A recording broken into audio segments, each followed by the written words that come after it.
Noticentro 1, CMI. Buenas noches, bienvenidos a las noticias. Los siguientes son los 3 hechos más importantes de hoy en Colombia. El Ministerio de Hacienda radicó ante el Congreso el proyecto de ley para reajustar los porcentajes de pago del impuesto predial. Según el jefe de la cartera, Ricardo Bonilla, la medida establece unos topes máximos para evitar incrementos desmesurados con la actualización catastral. Vamos a hablar más de esta noticia en nuestra emisión nacional a las 9 de la noche. En una rueda de prensa, Luis Manuel Díaz, padre del futbolista Luis Díaz, presentó un sentido relato de sus 12 días de cautiverio en manos del ELN. El mané, como le llaman amigos y familiares, aseguró, entre otras cosas, que no hubo pago alguno por su liberación. También confirmó que no se irá de su pueblo natal y pidió a los grupos armados al margen de la ley y al gobierno trabajar juntos para conseguir la paz que necesita el país. Ampliación de esta noticia en nuestra emisión nacional a las 9 de la noche. La Contraloría General de la Nación se sumó a las voces que han advertido que las facturas de energía podrían aumentar hasta en un 20%. Según el ente de control, esto sería una posible consecuencia de la falta de nombramientos en propiedad de los miembros de la Comisión de Regulación de Energía y Gas, la CREG. El Contralor Delegado de Minas, Germán Castro, advirtió que si no se corrige el rumbo, dentro de 4 años podría aparecer la sombra de un apagón. Vamos a hablar más de esta noticia en nuestra emisión nacional a las 9 de la noche. Las siguientes son las noticias más importantes del mundo hoy. Primer ministro de Israel rechaza una fuerza internacional para Gaza y anuncia que Israel se encargará de la seguridad en la franja. Aumentan ataques de Israel en Gaza. Denuncian bombardeos a nuevas zonas civiles. Secretario de Estado Antony Blinken dice que demasiados palestinos han muerto y hace un llamado a Israel. Pedro Sánchez asegura su investidura como presidente del gobierno español al cerrar un acuerdo con el Partido Vasco. Ya van 10 deportistas cubanos que piden asilo en Chile tras los Juegos Panamericanos. Población mundial supera los 8.000 millones de habitantes. Con Claudia Palacios y Margarita Ortega. El primer ministro de Israel, Benjamín Netanyahu, rechazó que una fuerza internacional de paz controle Gaza. Ese mandatario aseguró que las fuerzas de defensa israelíes quedarán a cargo de la seguridad en la franja. El primer ministro de Israel, Benjamín Netanyahu, afirmó este viernes que el ejército de su país seguirá controlando Gaza tras la guerra con los terroristas de Hamas. Netanyahu lo confirmó en un encuentro con los alcaldes de las ciudades fronterizas con Gaza, en lo que fue la primera reunión del grupo que se celebra con ellos desde el comienzo de la guerra. El primer ministro también prometió mejorar la vida de las comunidades israelíes que viven allí. להחזיר עוד יותר ממה שהיה, לשקם, לבנות, להצמיח, קודם כל להחזיר את הביטחון, לדאוג שאין חמאס ולא יחזור חמאס, אבל שגם יהיו חיים חזקים מאוד אחרי. Asimismo, Netanyahu insistió en que un alto al fuego no es una opción, aunque las operaciones en Gaza hayan durado más de lo previsto. Anteriormente, el funcionario había informado que Israel no tiene intención de ocupar ni gobernar Gaza en medio de una ofensiva militar contra el enclave palestino controlado por los terroristas de Hamas. Pues pese al acuerdo de pausas humanitarias, Israel aumenta los ataques a Gaza. Según autoridades del enclave, en las últimas horas el ejército israelí lanzó un ataque aéreo a Gaza, el cual alcanzó 3 hospitales y una escuela. El bombardeo ha dejado al menos 60 personas fallecidas. La cifra de decesos en Gaza cada hora aumentan, superando los 11.000 fallecidos, de los cuales 4.506 son menores de edad. Por su parte, Israel informa que miles de gazatíes han salido de Gaza. הדבר הזה קורה בצורה מסודרת לאוכלוסייה שנמצאת בעזה באופן כזה שהוא לא רק שהוא לא מפריע ללחימה, הוא משפר את מצבנו, כי בסוף שירדו כבר למעלה מיותר מ100,000 אנשים רק ביומיים האחרונים יורדים דרומה, זה מאפשר לנו להילחם ולהתמקד במחבלים. Las evacuaciones de personas con pasaporte extranjero y de palestinos que necesitan tratamiento médico urgente han sido suspendidas, según han confirmado fuentes de seguridad egipcias y un funcionario palestino. asegurando que la suspensión se debe a problemas para llevar los evacuados por motivos médicos. El secretario de Estado de Estados Unidos, Antony Blinken, durante su visita a India, aseguró que demasiados palestinos han muerto en la ofensiva de Israel contra Hamás en Gaza.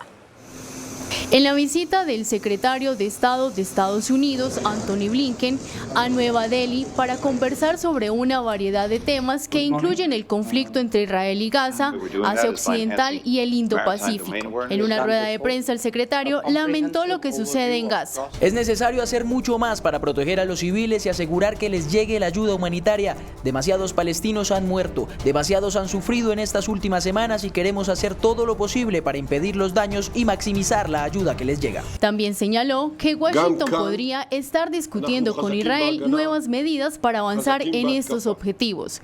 Las declaraciones se producen apenas un día después de que el portavoz del Consejo de Seguridad Nacional de Estados Unidos, John Kirby, anunciara que Israel había aceptado poner en marcha pausas humanitarias de 4 horas en Gaza y a su vez permitir la entrada de ayuda humanitaria con seguridad proveniente del exterior. Blinken dio la bienvenida al anuncio, pese a que hasta el momento no hay constancia de que las pausas se hayan empezado a ejecutar. Y la Organización de Naciones Unidas sugirió que Israel debe ser investigado por los bombardeos a Gaza.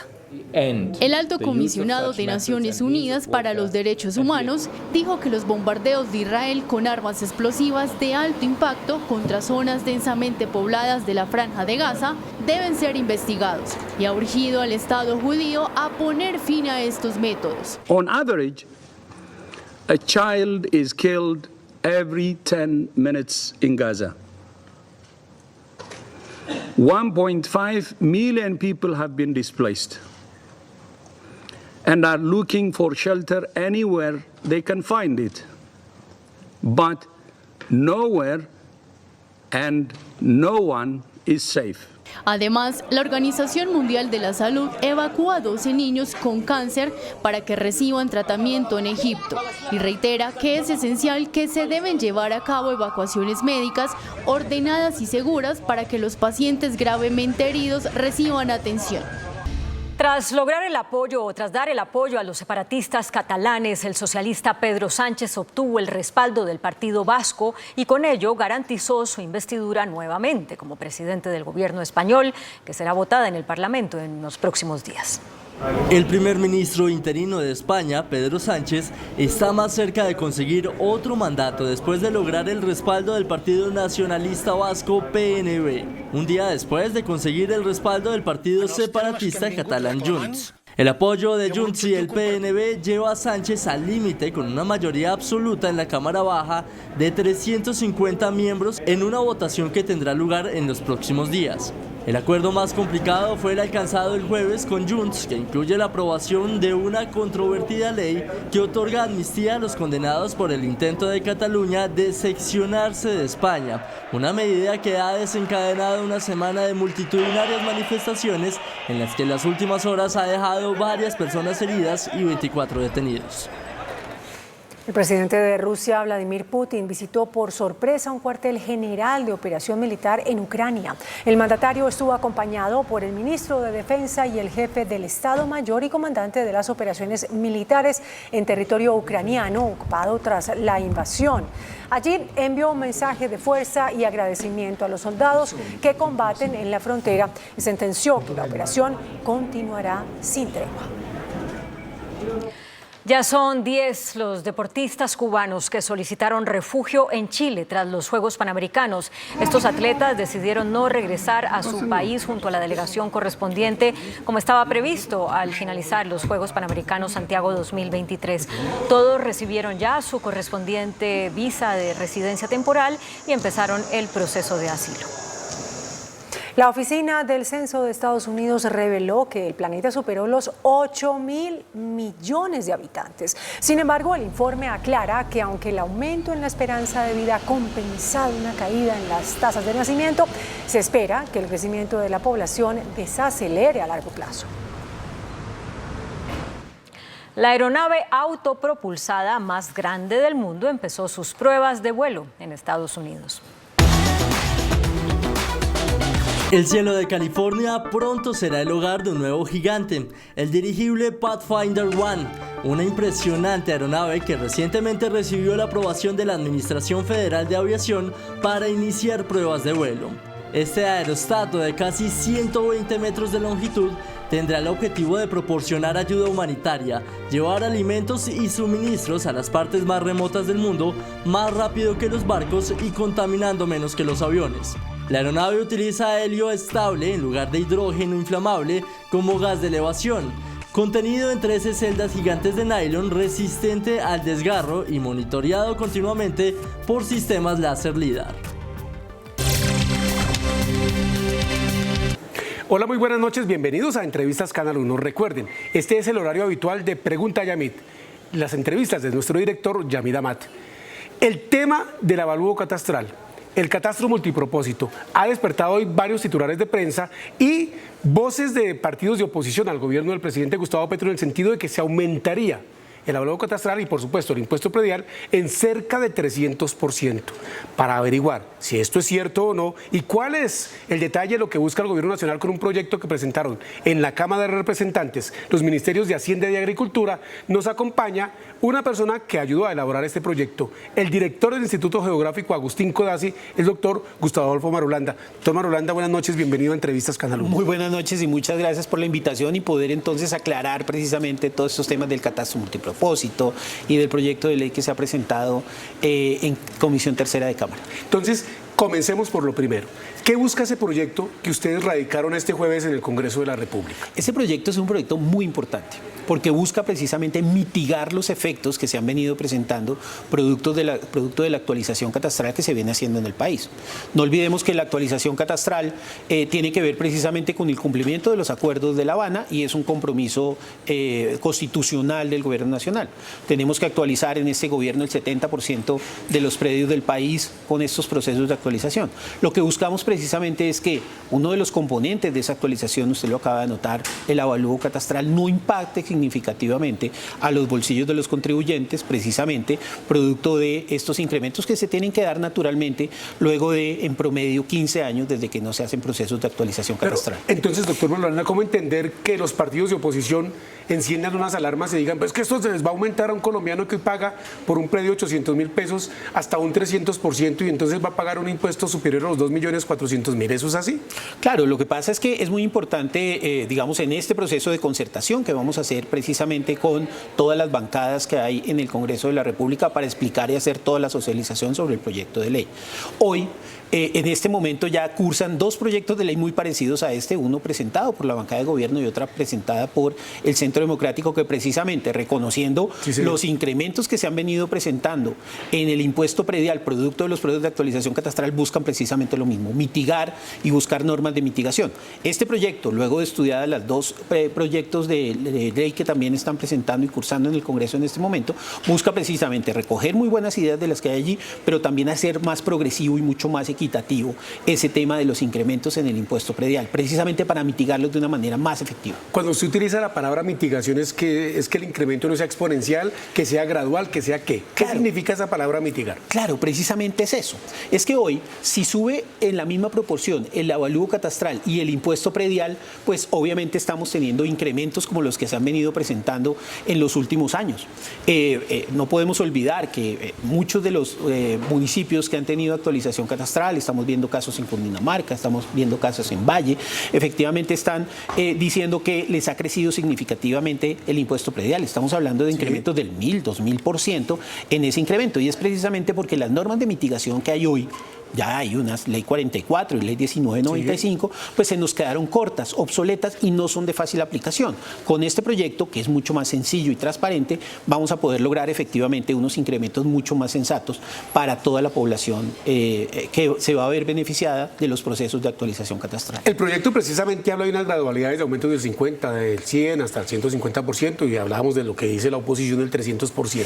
¿Qué pasa en caso y cómo quedarían pagando el impuesto unas personas que tienen un predio, por ejemplo, de 100 millones de pesos si es aprobado este proyecto de ley, doctor Marulanda? Claro, ahí está el tema. Mire, le voy a dar un dato que es importante. El 90% de los predios de este país hoy, luego de procesos de actualización catastral, no tienen avalúos superiores a los 135 millones de pesos.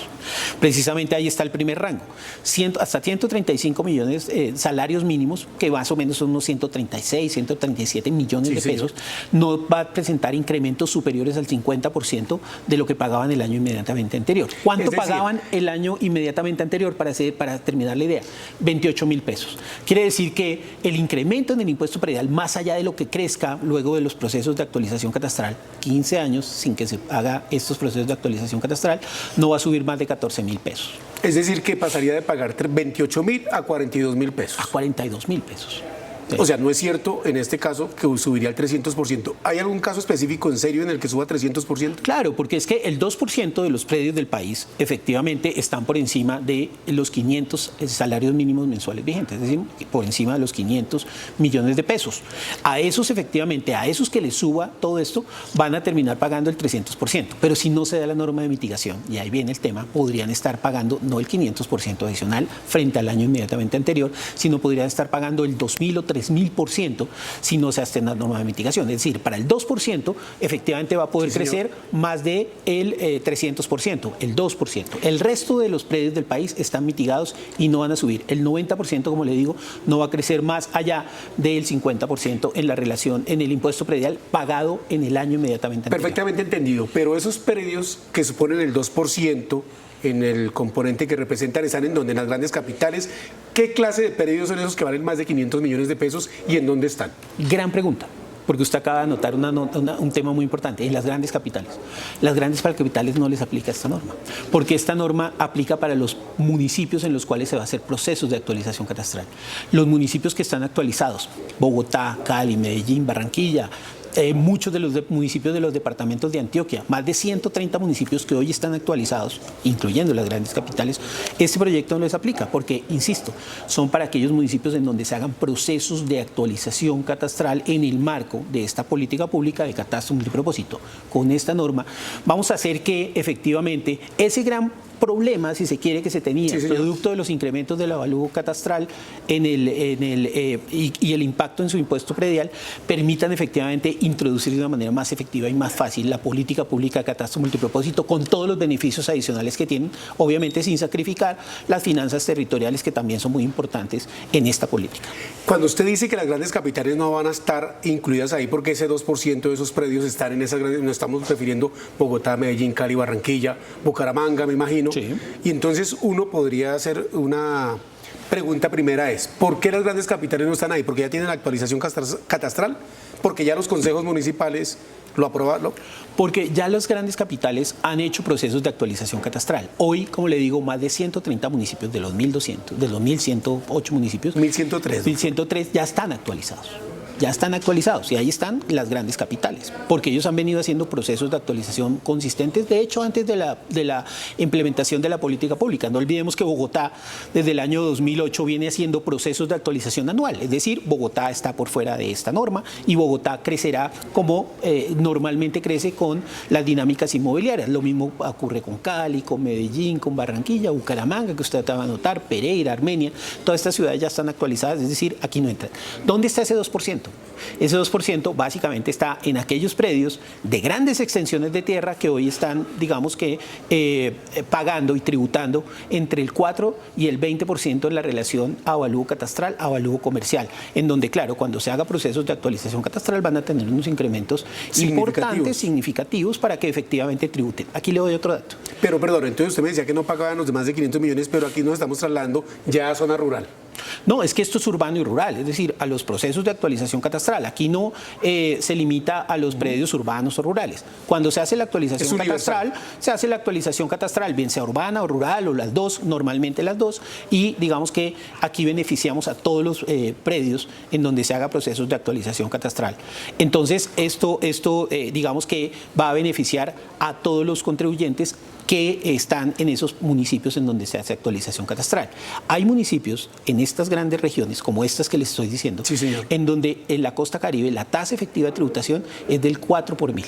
En Bogotá es del 6 por mil. En Bogotá, hay predios que están pagando, predios pequeños, de estratos bajos, que pagan mucho más de lo que pagan grandes extensiones de tierra en la costa atlántica y en las zonas, digamos que donde más procesos de productividad se pueden presentar en el país. ¿Y esas extensiones de tierras que son lotes de engorde, fincas, qué son? Son fincas, son grandes extensiones, son grandes fincas que hoy no están tributando adecuadamente, o fincas de recreo. Caso ciertos veraneros de nuestros capitalinos, municipios como Nolaima, Napoima, en donde hay predios que están valorados hoy en 2, 3 mil millones de pesos y donde el avalúo catastral hoy está en el 4 o 5% precisamente de ese tema y no pagan más allá de 100 mil pesos en el impuesto predial para el municipio. Le voy a hacer una pregunta de carácter político por quien ha generado inquietudes que reitero sobre todo los partidos de oposición, congresistas como Paloma Valencia, el representante Forero, el representante Polo Polo, el senador de Cambio Radical David Luna, que manifiestan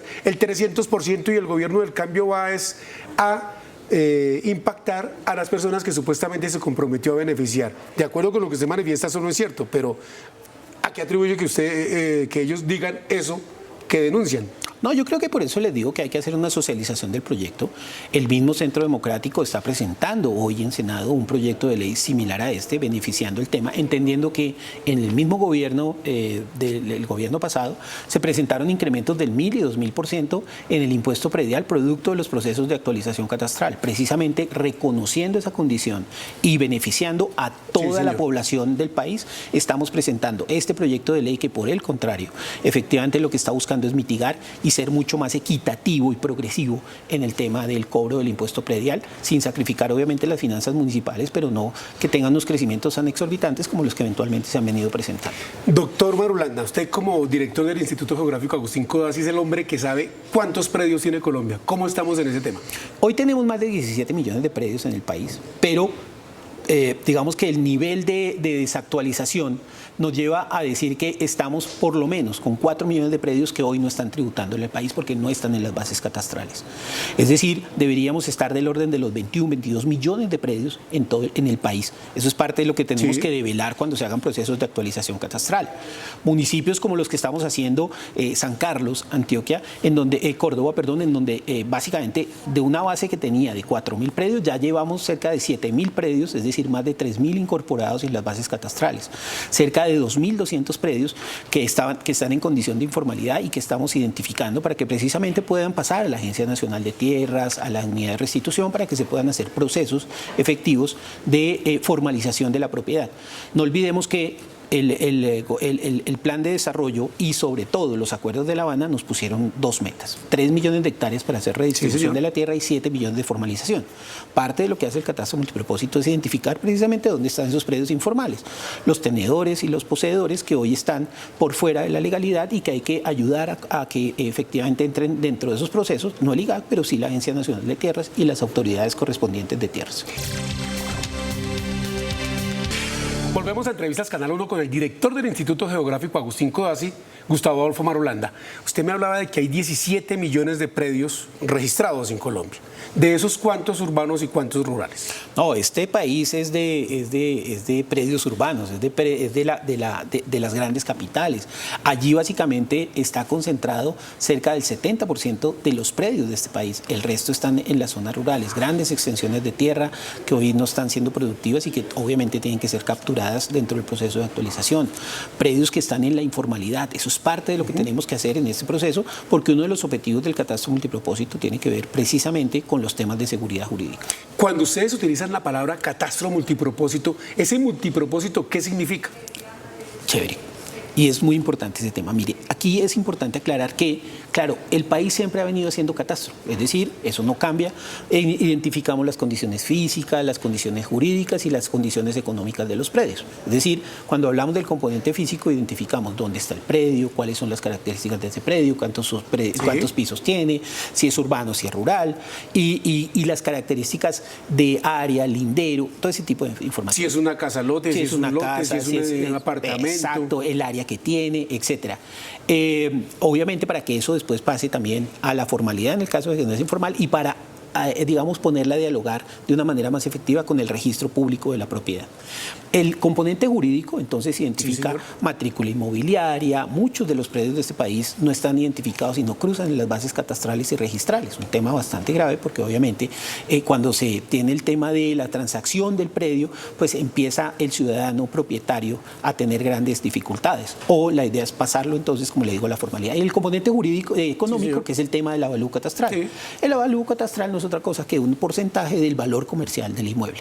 Hoy, 905 municipios están por debajo, pagando por debajo y valorados por debajo del 20% de su valor comercial. Es decir, que hay municipios... si tiene, digamos, si ese municipio tiene 1000 predios, ¿solo pagan 200? No, si el predio cuesta 1000 pesos, hoy no está pagando más allá de 200 pesos sobre ese valor.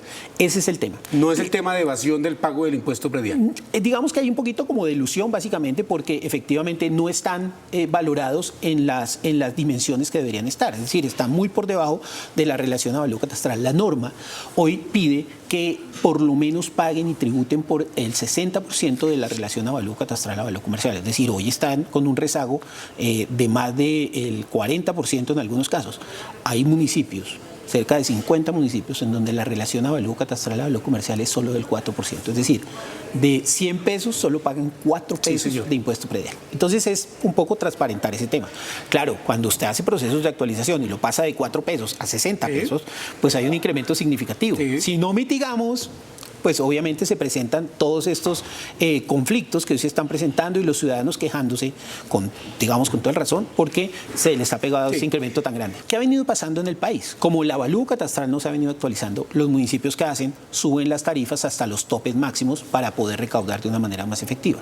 Con el proyecto de ley, además, se le pide a los municipios que hagan precisamente una validación de vamos a actualizar el predio, vamos a llevarlo al 60% en la relación avalúo catastral a avalúo comercial, pues obviamente haga una reducción de tarifas y utilice estas normas de mitigación precisamente para que el contribuyente tenga la posibilidad de seguir pagando de manera efectiva el avalúo. Importante claridad, porque aprobado el proyecto les toca después a los consejos municipales, ¿cierto?, con proyectos de acuerdo, actualizar el catastro. Actualizar los estatutos tributarios. Y es claro, para que efectivamente acompasen estos proyectos de ley o estas leyes en ese momento de que sea aprobada con efectivamente todo el tema tarifario y todo lo que es de su competencia.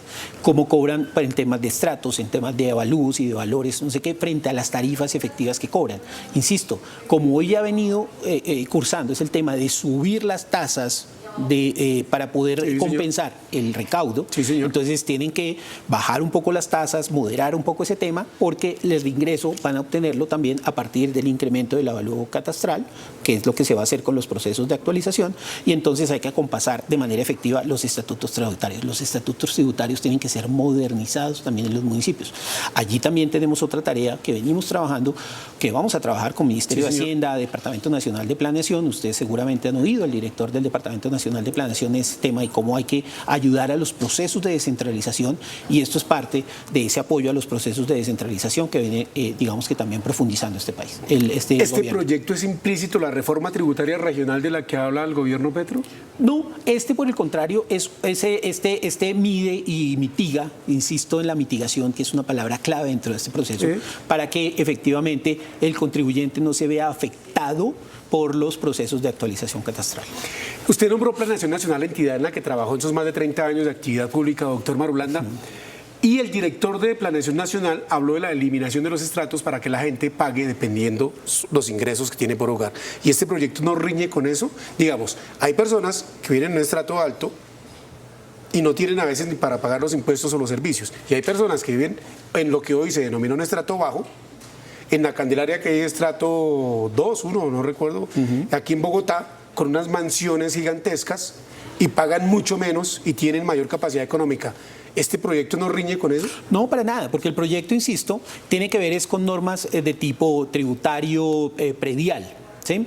Obviamente el tema de estratificación es un tema, digamos que de otra índole, que se aplica en otro tipo de temas, obviamente se aplica para compensación en servicios públicos y en otro tipo de procesos que son muy importantes. Entonces, esto en realidad lo que hace es que cuando se hacen procesos de actualización, reflejamos efectivamente el avalúo catastral en función del avalúo comercial. ¿Cuál es el valor de ese inmueble? Eso es lo que buscamos y nos devolvemos a eso para determinar a partir de allí el avalúo catastral. Obviamente, uno tiene como variable proxy seguramente el tema de que el que tiene más es el que puede tener la posibilidad de comprar un predio o de tener un predio de un mayor valor, y entonces en términos de equidad tributaria esto es muy importante porque nos permitirá efectivamente en los municipios, cuando adopten este tipo de temas, tener tarifas efectivamente progresivas para que los que menos ingresos tienen y menos avalúos tienen en función de esa variable proxy puedan tener unas tarifas más bajas y que los que más tengan unas tarifas más altas. ¿Qué tiene que ver este proyecto con una situación que se presentó similar en la capital de la República? Fue aprobado un proyecto de acuerdo que decía los clubes sociales pagan menos que una panadería de impuesto predial.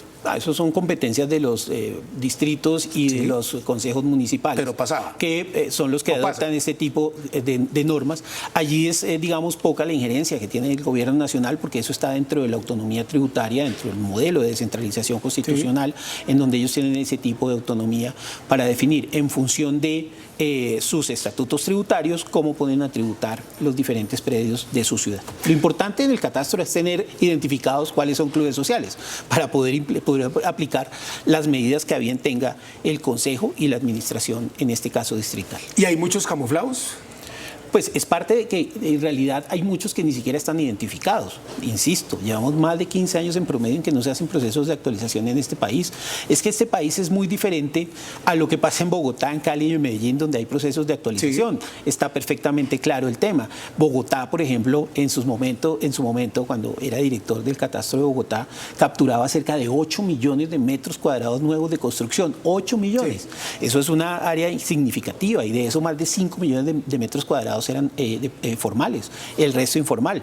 Eso no se puede capturar en el resto del país porque no tenemos procesos de actualización. De allí la importancia del catastro multipropósito. Pongamos un ejemplo, usted que fue director del catastro también en Bogotá y que tiene que ver con este tema.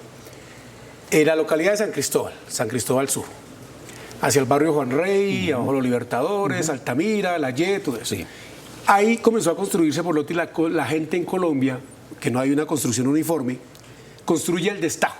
Sí. Hay muchas personas que compran un lote, construyen una piecita, van agregando la piecita. ¿Este proyecto les va a cobrar cada vez que construyan una piecita adicional? Este proyecto no. La actualización catastral reconoce como si fuera una foto permanente lo que ocurre en el territorio. Entonces, claro, parte de lo que hay que hacer en términos de un catastro multipropósito, y ahí me quedé corto en la respuesta anterior, de un catastro multipropósito que le entrega información para que las autoridades de planeación hagan lo que corresponda, porque hay que hacerse una pregunta. En muchos de estos casos, digamos que son construcciones informales, que muchas veces ni siquiera tienen licencias de construcción o que se han construido de forma inadecuada y sin normas antisísmicas y demás. Entonces, parte de lo que tiene que hacer el Estado es identificar esto para tomar medidas efectivas, pero también hacia dónde debe darse, digamos, los procesos de expansión, donde se deben dar los procesos de centrificación de las ciudades, de expansión, etcétera. Es decir, la información catastral es muy valiosa para tomar mejores decisiones sobre el territorio. Claro, pero como esta es una actualización que lo que busca es mitigar y que depende también de los consejos y de los municipios, la respuesta es, cada vez que alguien construya algo, independientemente de cómo lo construya en su casa, debe pagar por eso que construye. Debe pagar por eso. ¿Por qué? Porque se le evalúa más el predio. Porque su predio tiene más avalúo, tiene más valor, tiene un valor adicional.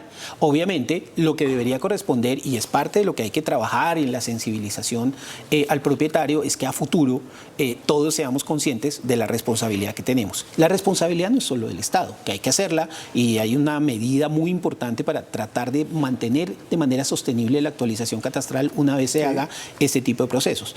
También hay que combinar al ciudadano para que registre su información en las bases de datos catastrales. Sería lo ideal, es decir, que el ciudadano haga este tipo de construcciones y las registre y las lleve allí, que lo haga dentro de la formalidad, si etcétera. Tiene que pagar más. Claro, pero también va a tener más posibilidades de aportarle a la ciudad para que pueda, a sus municipios, para que puedan hacer las inversiones que tienen que hacer, porque, digamos, hay que tributar, y es un tema normal, para que el Estado tenga la posibilidad de recursos para poder hacer las inversiones que él mismo demanda, vías, seguridad, salud, educación, etcétera. Y última pregunta, doctor Marulanda.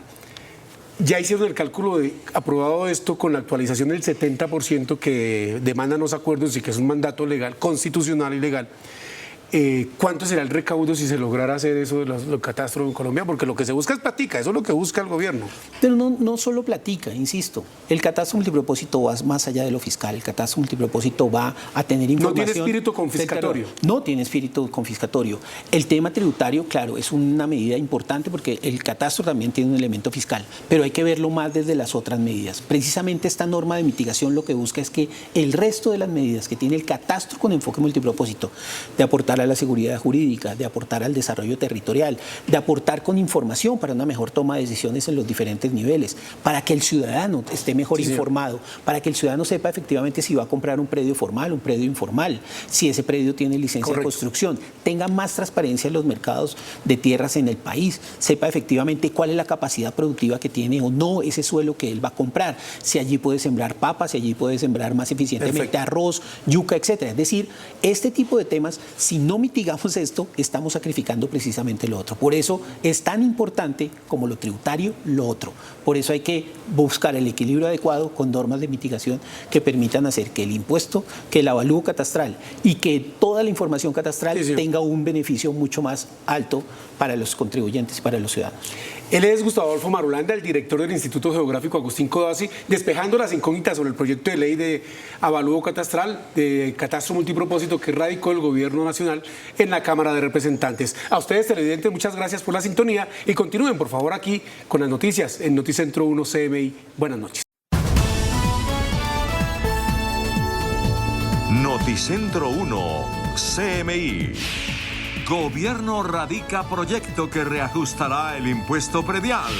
Ministro de Hacienda defiende la iniciativa. Dice que frenará incrementos desmesurados en el predial.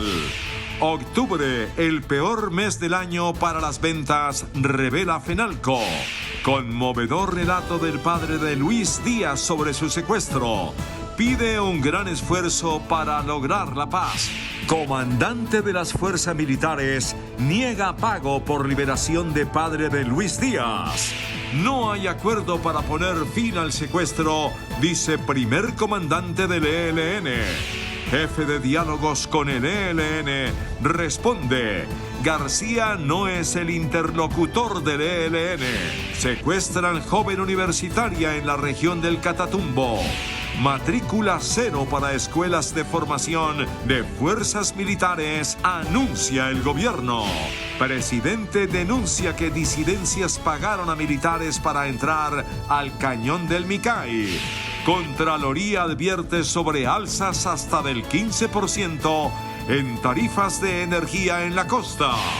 A menos de 24 horas de inaugurarse los Juegos Nacionales, obras de los escenarios están sin terminar. Con Claudia Palacios y Margarita Ortega.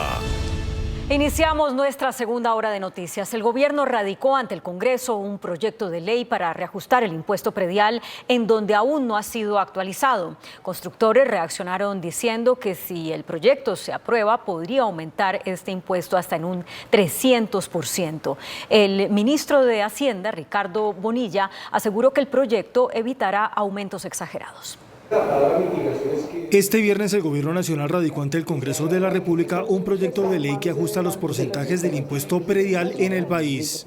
La figura propone un techo límite que evitará cobros desmesurados hasta del 1000% como sucede en varias regiones. Los topes establecidos estarán entre el 50, 200 y 300%, el cual regirá dependiendo del avalúo catastral del inmueble. Hay que reflejar adecuadamente el avalúo catastral en función del valor comercial, pero lo que tenemos que hacer es cómo mitigamos para que ese incremento no sea igual a lo que se da en el impuesto predial. La aplicación de la medida, una vez aprobada por el Congreso, dependerá de la actualización catastral hoy a cargo del Agustín Codazzi y que busca llegar al 70% del territorio nacional. Este país va a ser actualizado por lo menos en el 70% del territorio nacional con las políticas públicas de catastro multipropósito que devienen no de otra cosa que de los acuerdos de La Habana. 130 municipios, entre ellos Bogotá, estarán exentos de la norma, ya que sus procesos de actualización catastral van al día. El ministro de Hacienda, Ricardo Bonilla, a través de un video, defendió la iniciativa.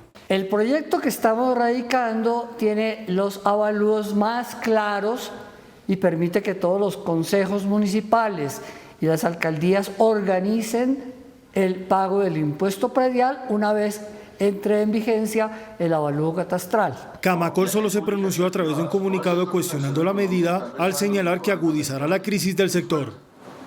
Octubre se convirtió en el peor mes para las ventas en este año, así lo revela un estudio realizado por la Federación de Comerciantes.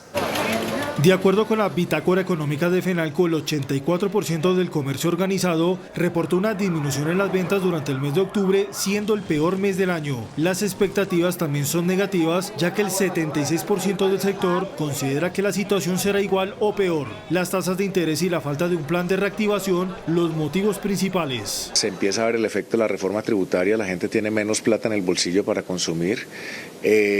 La inflación, que ha generado un alza en las tasas de interés. Solo en centros comerciales se presenta una reducción en las ventas del 12%, con afectación del menor uso de la tarjeta de crédito y el comercio electrónico. Lo que más preocupa también es la caída de muchos sectores, que es una caída pronunciada, como el caso de los vehículos del 38.8%, el caso de los equipos de comunicaciones. Se espera un repunte para la temporada de fin de año.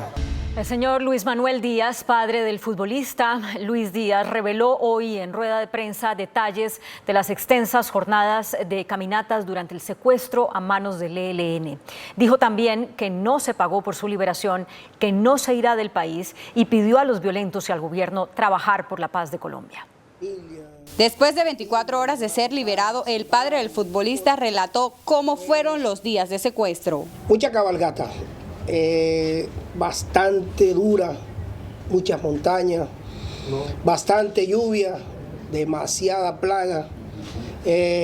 No podía dormir tranquilo, extrañaba todas mis cosas, mi familia. Luis Manuel Díaz Jiménez se refirió al trato que recibió por parte de sus captores. Que estuviera tranquilo, que pues a mí no me iba a pasar nada. De esta manera el profe Mane mencionó que por su liberación no se hizo ninguna clase de pago. No hubo ofrecimiento de recursos, no hubo necesidad. Todo se hizo por lo legal, gracias a Dios. No hicieron pedido de ningún recurso. Se pensaba en eso, pero eso no se dio. A través de esta rueda de prensa, el profe Mane aseguró que seguirá habitando aquí en su municipio, en su tierra natal. Mis aspiraciones es seguir en mi pueblo, porque en mi pueblo tengo toda mi familia, tengo a mi padre, además tengo enterrada a mi madre y parte de mi familia, mis abuelos. Y mis primos, mis hermanos, mi familia en general, mis tías, todos están acá en Barranca. Díaz también se refirió al lugar hasta donde fue llevado por el ELN. En un momento pensé que sí, o estaba cerca, la frontera. La verdad, lo que sí sé es que lejos de la Guajira estaba, porque tuve que cabalgar 12 días, caminatas de 8, 11, 12, 7 horas, 6 horas, para poder llegar a lugares donde estuviera más seguro. De eso sí estoy seguro. De eso sí estoy seguro, que estuve cerca a la frontera, muy cerca a la frontera. Por otro lado, el profe dijo cómo se sintió al saber que sería liberado. Cuando recibí la noticia por el jefe del grupo ELN, diciéndome que quedaban pocas horas para mi liberación, pero que había que hacer una caminata larga, pues me motivé, me sentí feliz, me sentía más tranquilo, a pesar de que tenía una molestia en una pierna que me impedía caminar como siempre lo hice durante los días anteriores. Y desde el momento que salí, sentí alegría. De esta manera concluyó dando un emotivo mensaje al Estado y a los grupos al margen de la ley de Colombia, invitando a construir un mejor país. Para que Colombia, no en un año ni en 2 años, pero dentro de 3 o 4 años, sea un país de paz para todo el mundo en general. De verdad, se lo pido a mis hermanos del monte, dejemos las armas, utilicemos el bolígrafo y el cuaderno trabajemos inteligente para que sea Colombia uno o el primer país que tenga la mejor paz, que sea Colombia. Alzo la mano y pido a todos, presidente y gente del monte, unámonos, hagamos esfuerzo y hagamos un país bonito. Finalmente, el padre del delantero de la selección Colombia seguirá en su casa compartiendo con su familia y recibiendo atenciones y cuidados médicos. Por su parte, el comandante de las Fuerzas Militares, general Elder Giraldo, salió al paso de las afirmaciones sobre un presunto pago al ELN por la liberación del padre de Luis Díaz. Al conocerse la versión de un presunto pago por la liberación del padre del jugador de la Selección Colombia y del Liverpool de Inglaterra, Luis Díaz, el comandante de las Fuerzas Militares, general Elder Giraldo, dijo que no tiene conocimiento de que se haya pagado por su liberación. Bueno, yo no tengo conocimiento de que se haya pagado alguna suma de dinero por su liberación. Lo que nosotros realizamos como fuerzas militares es crear las condiciones mediante un reposicionamiento de tropas que permitiría garantizar la entrega de esta persona. Afirmó que las tropas no se retiraron de la serranía del Perijá en el departamento de La Guajira. Inmediatamente nosotros retomamos el dispositivo para llevar a cabo un control efectivo en el territorio.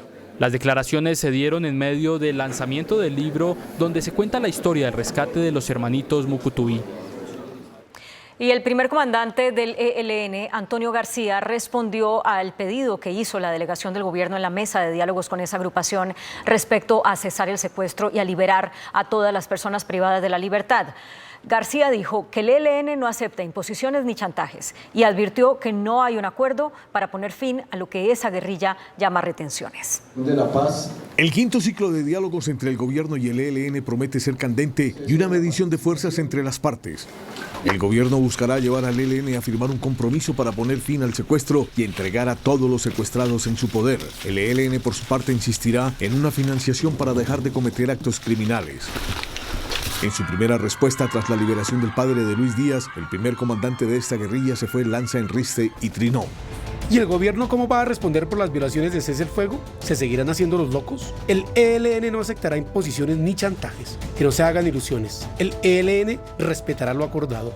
A la buena voluntad que Según García, no existe un acuerdo para parar el secuestro. Con la liberación del padre de Luis Díaz, el ELN cumplió con la familia y con Lucho. No existe ningún acuerdo en la mesa sobre las retenciones ni económicas, políticas o judiciales. Y es justamente por esta razón que en el próximo ciclo en México, que arranca el 20 de noviembre, el gobierno buscará llevar al ELN a este compromiso que considera esencial para que el proceso retome credibilidad.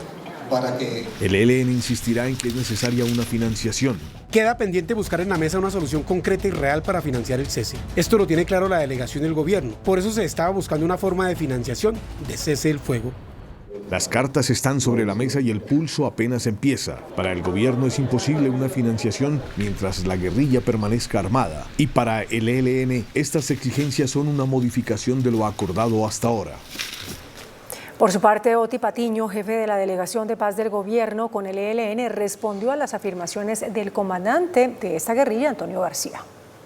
Interlocutor en la mesa de diálogos no es Antonio, sino que es Pablo Beltrán.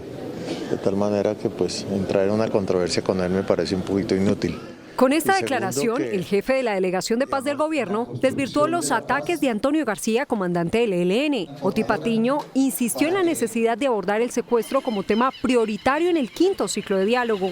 Continuar en una práctica sistemática de lo que en el DIH se llama la toma de rehenes, desde luego puede significar, digamos, un incumplimiento reiterado del DIH. Aclaró que la financiación de la comunidad internacional al ELN no sería para actividades ilícitas, sino para la reincorporación una vez hayan dejado las armas. Hay que separar el tema del secuestro del tema de financiación. Segundo, que el tema de financiación, digamos, se da, digamos, de financiar la paz, no de financiar la guerra. Y pidió la urgente liberación de los más de 30 secuestrados que tiene el ELN en su poder. Entre tanto, hoy fue reportado un nuevo secuestro. Una joven universitaria de 19 años fue plagiada en la región del Catatumbo, en norte de Santander.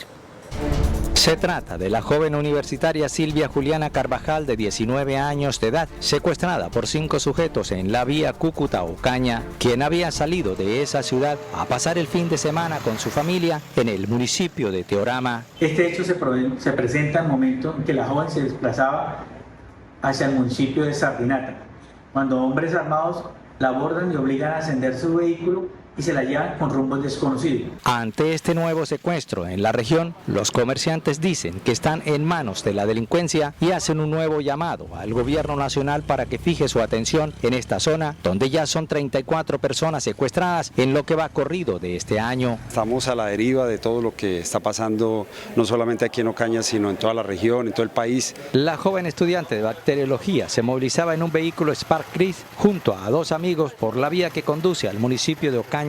Los delincuentes se la llevaron en una motocicleta y se internaron en las montañas del Catatumbo. El presidente Gustavo Petro aseguró que las disidencias pagaron a militares para copar la zona del cañón del Micay en el departamento del Cauca. El presidente Gustavo Petro puso sobre la mesa una grave denuncia: la estrecha relación de generales del ejército con disidencias de Iván Mordisco, que le permitieron a esta guerrilla apoderarse del cañón de Micay en el Cauca. ¿Cómo llegó la disidencia de la FARC al cañón del Micay, que se ha vuelto tan famoso y que yo ordené tomar? ¿A tiros?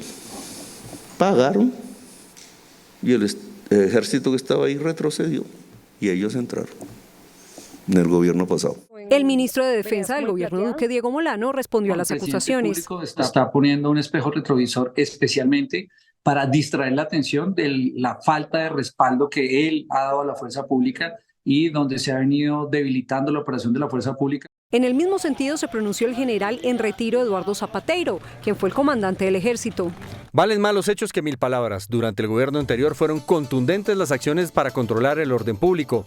En este gobierno debilitan la institucionalidad y permiten que ilegales inauguren obras. ¿Quién es el verdadero aliado de los bandidos? En la Fiscalía hay indagaciones contra el general en retiro del ejército, John Jairo Rojas, por presuntos vínculos con las disidencias de las FARC en la región señalada por el presidente. Y la Asociación de Cultivadores de Caña denunció el asesinato de un trabajador de uno de los ingenios del Cauca. Nos cogió ventaja. Estas fueron las palabras de Claudia Calero, presidente de Asocaña, respecto al reciente hecho de violencia que involucra nuevamente a la agroindustria de la caña y en el que resultó asesinado mientras desempeñaba su labor Guillermo José Villegas Fince, trabajador del área de seguridad del ingenio del Cauca, ubicado en el corregimiento Obando, municipio de Padilla, al norte de este departamento. Hoy nuevamente sucede este hecho lamentable y sin duda en esta región necesitamos seguridad, necesitamos justicia, porque para que haya desarrollo, para que haya bienestar y progreso, se necesita seguridad y justicia. Y entre más impunidad haya, más violencia vamos a tener. Durante este 2023, 5 trabajadores de la agroindustria de la caña han sido asesinados, 9 han resultado heridos y 3 más han sido secuestrados en el Valle del Cauca y el norte del Cauca. El ministro de Salud, Guillermo Jaramillo, defendió el proyecto de paz total y a los cultivadores de coca en el país. También criticó lo que llamó doble moral de Estados Unidos sobre el problema de las drogas. Cuestionan a Petro porque quiere hacer la paz, pero no cuestionaron cuando hicieron la guerra y dejaron 6.402 personas que murieron y todavía falta más información. Refiriéndose a la paz total, el ministro de Salud también defendió a los cultivadores de coca del país. Nosotros no tenemos por qué perseguir a nuestros indígenas, porque siembren su árbol milenario, la coca o la marihuana. Criticó las peticiones de Estados Unidos a Colombia en materia de coca. En ese imperio llamado Estados Unidos, más de 23 estados cultivan lícitamente la marihuana para uso medicinal y recreacional. Una doble moral. Una doble moral. Las declaraciones las realizó en una rendición de cuentas en Santa Marta. El presidente Gustavo Petro firmó el decreto que garantiza la matrícula gratis en las escuelas de formación de las fuerzas militares y de policía. Los jóvenes podrán estudiar gratis en las fuerzas militares y de policía. El presidente sancionó este decreto que le otorga el beneficio a estudiantes vulnerables nuevos o que ya estén vinculados. El gobierno cubrirá el 100% de la matrícula en los programas profesionales, técnicos y tecnológicos en las escuelas del Ejército, la Fuerza Aérea y la Policía. Los requisitos son ser colombiano, estar matriculado en un programa académico de pregrado, pertenecer a las familias vulnerables del CISBEN 4, no tener título profesional y cumplir con los demás requisitos de ingreso. El presidente Gustavo Petro llamó miserable y genocida al gobierno de Israel por los bombardeos en Gaza. El mandatario aseguró que su gobierno apoyará las demandas internacionales contra el primer ministro Benjamín Netanyahu. El presidente Gustavo Petro arreció las críticas contra el gobierno de Israel a través de su cuenta en X. El mandatario calificó de genocidas a quienes han ordenado los bombardeos en la Franja de Gaza. No se les puede calificar más que de miserables y genocidas a los que hacen esto. Los equipos jurídicos de mi gobierno alistan demandas ante todas las cortes internacionales. Petro publicó el mensaje sobre un video de un supuesto atentado a un hospital, que según el embajador de Israel en Colombia, corresponde a un montaje hecho por Hamas. En la ceremonia de Hamas Wood para el mejor video falso bombardeo, el Oscar va para ¿dónde está la explosión? ¿Cómo se mantuvo todo intacto y sin daños? Por instrucción del presidente Petro, Colombia coadyudará la demanda de Argelia en la Corte Penal Internacional contra el primer ministro de Israel, Benjamín Netanyahu. Los gobiernos de Estados Unidos y de Europa no pueden decirle al mundo que porque se trata de un aliado financiero, entonces sí le está permitido el crimen contra la humanidad. Los países del sur deben unificarse en un embargo de compra de armas a todo país que apoye este genocidio. Este viernes, el canciller Álvaro Leiva se reunió en París con el fiscal de esta corte. De manos del registrador nacional Alexander Vega, el electo alcalde de Bogotá, Carlos Fernando Galán, y los 45 concejales de la capital de la República recibieron las credenciales que los acreditan legalmente para el periodo 2024-2027. Carlos Fernando Galán Pachón, acompañado por su familia. Carlos Fernando Galán, hijo menor de Luis Carlos Galán, a sus 46 años de edad, recibió hoy de manos del registrador nacional la credencial que lo acredita como alcalde mayor de la capital de la República para el periodo 2024-2027. Galán sacó finalmente 1.499.734 votos. En diálogo con Noticentro 1 CMI dijo que al Consejo de Bogotá lo va a respetar y que necesita que le haga veeduría a su administración. Vamos a tener diálogo, vamos a tener argumentos, una dialéctica que permita tomar las decisiones acertadas para Bogotá. Yo estaré dispuesto siempre a oír, a escuchar a la oposición, a quienes no nos acompañen para ver cómo mejoramos las políticas. Estoy seguro que con este consejo vamos a poder dar debates grandes por Bogotá. Galán se reserva aún los nombres de quienes lo acompañarán en su gabinete distrital, pero dio pistas. Por ahora estamos dedicados al empalme con gente que probablemente algunos estén en el gobierno, no doy más pistas. En el mismo evento, el registrador nacional Alexander Vega le salió al paso a las noticias falsas que hablaban de que la registraduría y la organización electoral harían fraude, sobre todo en Bogotá. Ya puedo hablar con de escrutinio oficial, la diferencia fue del 0.14%, exacto el resultado, 235 votos de diferencia entre el cómputo general. ¿Y por qué tengo que hablar de falsas noticias? Porque llegaron a decir que la registraduría había hecho otro fraude en Bogotá. En el mismo acto recibieron credenciales los 45 concejales de la capital de la República. A nombre del segundo en la votación para la alcaldía, Juan Daniel Oviedo, recibió la credencial su señora madre. La Corte Constitucional realizó hoy una sesión técnica en el marco del estudio de una tutela que pide el reconocimiento de las familias multiespecie. Muchas personas toman la decisión libre y consciente de convivir con un animal de compañía y lo consideran parte de su familia. Si el Pleno de la Corte lo decide, la Constitución podría proteger a los animales de compañía como integrantes de un hogar. Hay normas que definen a los animales, verbo y gracia, el Código Civil, como unos objetos. Hay normas que definen a los animales como seres sintientes, objeto de protección, y hay algunas personas que consideran que deben ser sujetos de especial protección. La Corte Constitucional escuchó hoy a diversos actores que piden la protección jurídica de los animales domésticos, por ejemplo, para que el Estado les garantice derechos o no sean sujeto de embargos. Según el DANE, el 67% de los hogares conviven al menos con un animal. Eso significa alrededor de 4.4 millones de familias multi o interespecie. Se reveló la cifra de migrantes venezolanos que ya están de manera legal en Colombia. 2.3 millones ya regularizaron su permanencia en el país. Según un reporte de Migración Colombia con datos al 31 de agosto de 2023, en Colombia residen actualmente 2.875.743 ciudadanos venezolanos. De estos, 2.300.000 tienen un permiso por protección temporal, que permite a los migrantes estar en el país en condiciones de regularidad especial mientras está vigente. Las personas con este permiso pueden obtener un trabajo legalmente y aplicar a una visa tipo R. También acceder a bienes y servicios públicos y privados. A su vez, se les exige el cumplimiento de deberes. Más de 500.000 documentos de estos se han entregado en el actual gobierno. Aunque el número de personas con el estatus legal es relevante, hay actualmente 503.682 venezolanos que se mantienen de forma irregular en Colombia. El ex jefe paramilitar Salvatore Mancuso salió en defensa de la ex primera dama del Cesar, Cielo Géneco. Aseguró que ella no tuvo vínculos con los paramilitares. Cielo Géneco tenía una orden de captura que fue revocada hace unos días por su presunta participación en el secuestro y en el asesinato de unos contratistas de la gobernación del Cesar. En una declaración juramentada ante Justicia y Paz, Mancuso la defendió. Me han enterado mis abogados que una persona que perteneció a las autodefensas aseguró que la señora Cielo Géneco o a miembros del bloque norte comandado por Jorge 40 para asesinar a unos contratistas que trabajaban con él. Eso es algo que les aseguro es absolutamente falso. Mancuso aseguró que quien perteneció a las autodefensas fue su hermano Jorge Géneco Cerchar. Vicente Castaño ordenó asesinar a Jorge Géneco porque se le salió de las manos. La Corte Suprema de Justicia se abstuvo de abrir una investigación en contra de la Procuradora General Margarita Cabello por las suspensiones provisionales que se han ordenado contra algunos alcaldes. La Corte revisó varias quejas que cuestionaban las suspensiones ordenadas por la Procuraduría. Señalaban que esas acciones van en contra de la sentencia de la Corte Interamericana de Derechos Humanos sobre los derechos políticos de los funcionarios elegidos por voto popular.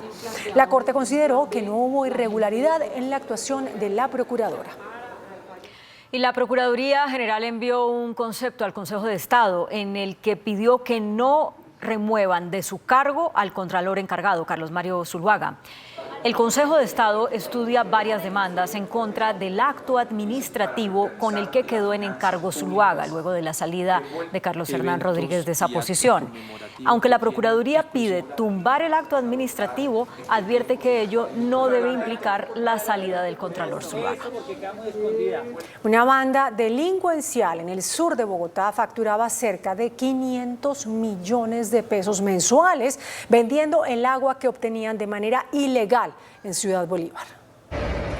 Por medio de conexiones irregulares en el sistema de alcantarillado, inescrupulosos estaban robando agua y vendiéndola en carrotanques a sectores de difícil acceso del servicio. Aproximadamente debían estar facturando entre 2.095 metros cúbicos y el recibo que estaban pagando era de 120 metros cúbicos. Gracias a los operativos de inspección y vigilancia que realiza la alcaldía local y a las denuncias de los residentes del sector, se pudo descubrir este millonario fraude. Se ingresa por parte de los funcionarios y de la policía, donde se evidencian algunas conexiones irregulares o conexiones clandestinas. Inmediatamente se procede a llamar a la empresa de acueducto y alcantarillado de Bogotá, donde envía a sus peritos e ingenieros a hacer los diagnósticos pertinentes. 3 personas fueron capturadas por parte de la policía, entre ellas el representante legal del establecimiento. Las personas damnificadas que dejó el voraz incendio de este jueves en Ciudad Bolívar, en Bogotá, claman la ayuda del gobierno para reconstruir sus predios y sus negocios. Ayudándonos a todos los damnificados, a todos los de la casona, a don Jorge, a los Morales, a mucha gente que eran los clientes de acá. Como el señor Carlos, hay cientos de damnificados por el incendio de ayer en el sur de Bogotá. Con el rostro cubierto de hollín recuerda los infernales momentos que pasó por la conflagración que inició al frente de su restaurante. No, usted no lo imagina que eso es grave de ver que usted tiene un familiar encerrado en el juego La Candela cuando estalló el cilindro. Vive en el mismo lugar donde trabaja y a pesar de que las llamas le dieron algo de tregua a su predio, los daños fueron millonarios y sus clientes de todos los días lo perdieron todo. Eso son bendiciones de Dios. Que estamos aquí bien en la alcoba donde nosotros teníamos. No nos pasó nada ni nada. Desde la alcaldía local de Ciudad Bolívar ya preparan las ayudas para los damnificados.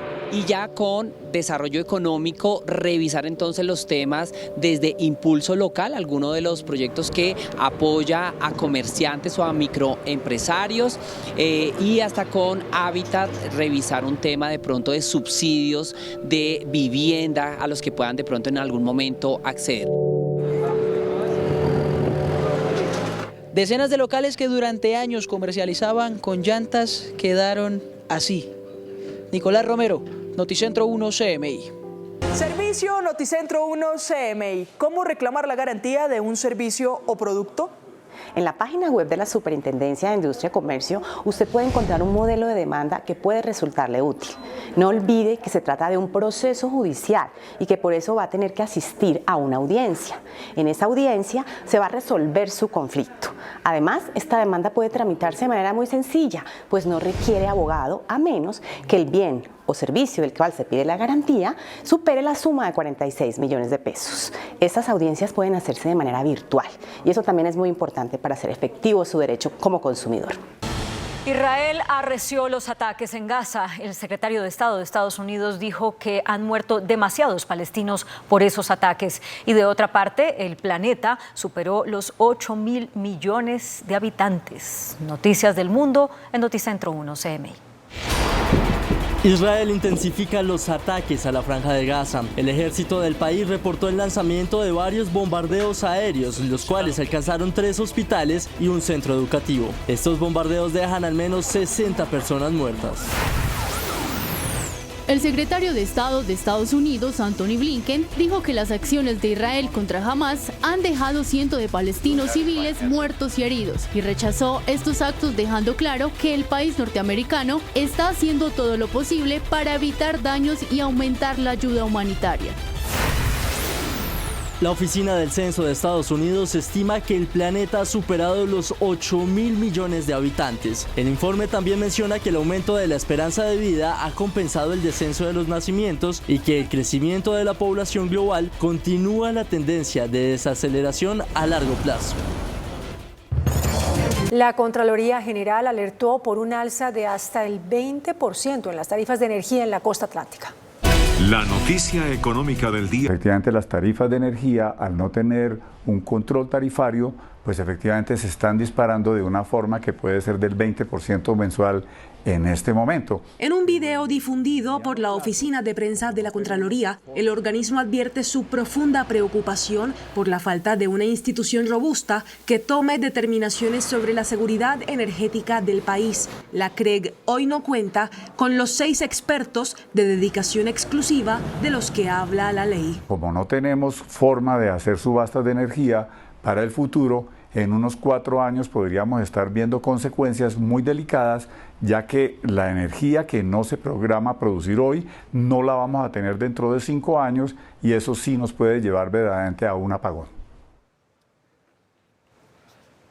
El gerente del Banco de la República, Leonardo Villar, advirtió que la inflación no está controlada y señaló que existen presiones alcistas.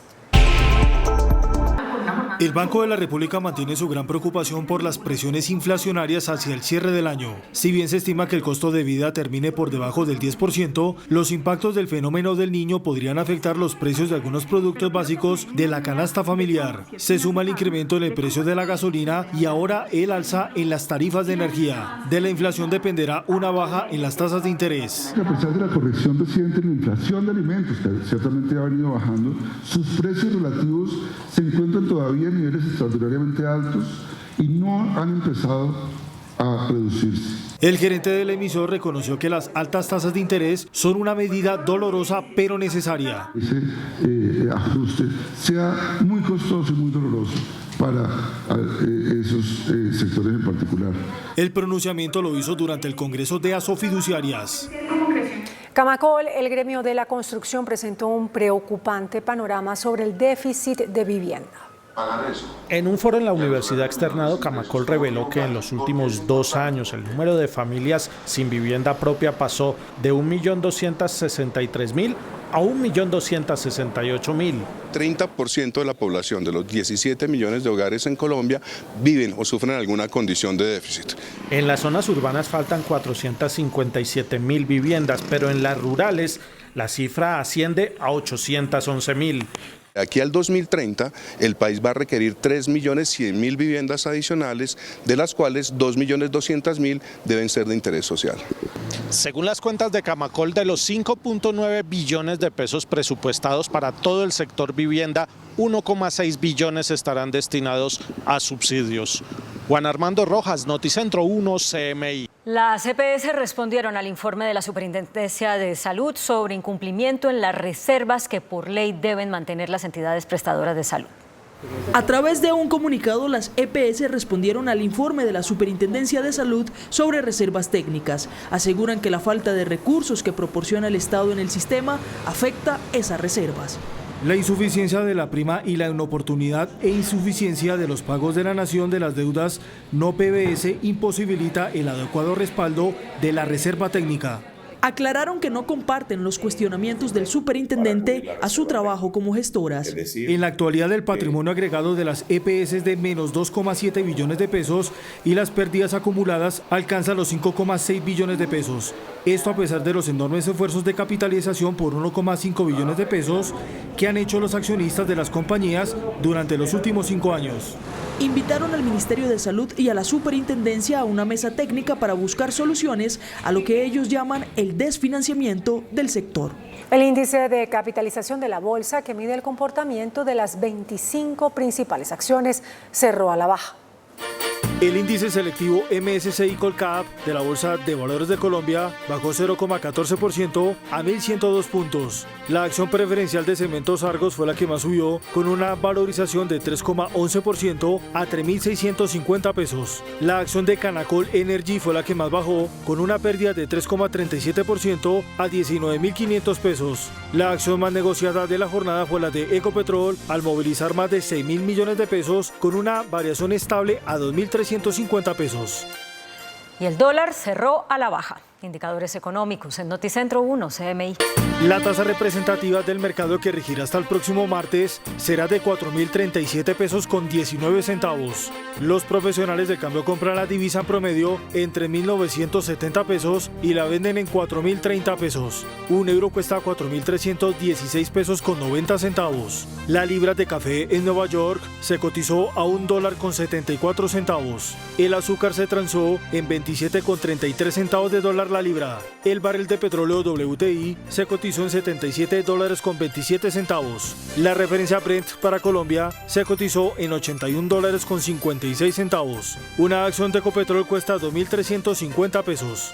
Hasta aquí Noticentro 1, CMI.